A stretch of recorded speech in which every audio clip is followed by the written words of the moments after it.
तुझे fan following प्रचंड आहेत आणि त्या सगळ्या फॅन्सनी हा चित्रपट का बघायला यायचा हे मला एक व्यवस्थित उत्तर मला अपेक्षित आहे, जेणेकरून आम्ही सगळेजण हा चित्रपट पाहायला जाऊ. कारण अशा जॉनराची फिल्म मी जी पहिली केली होती ती होती लपाछपी.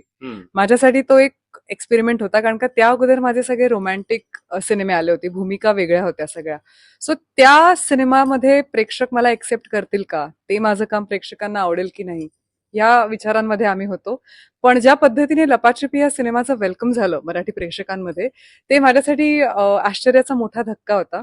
आणि त्याच्यानंतर बऱ्याचशा अशा प्रेक्षकांकडूनच मला कमेंट आल्या की तुला ह्या जॉनरामध्ये मला बघायला जास्त आवडेल. सो म्हणून मला असं वाटतं की अशा चित्रपटांच्या शोधात मी नेहमीच असते आणि मलाही प्रेक्षक म्हणून असे जॉनराचे जास्त बघायला आवडतात सिनेमा. आणि अभ्यास जास्त असतो सर. जेव्हा तुम्ही सस्पेन्स थ्रिलर हा जॉनरामध्ये असता, अभ्यास सतत असतो. आणि असं नाही की एकदा अभ्यास केला, सेटवर आलात आणि शूट केलं. तो सततचा अभ्यास आहे. आणि ऑफकोर्स सर पण त्याचं चांगलं उत्तर देऊ शकतील की एक ऍक्टरला स्विच ऑन आणि स्विच ऑफ बटन असणं फार गरजेचं आहे.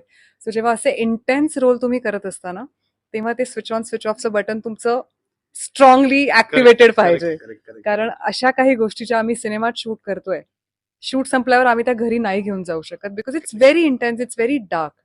तर मला असे चॅलेंजेस जरा आवडतात सिनेमा करता.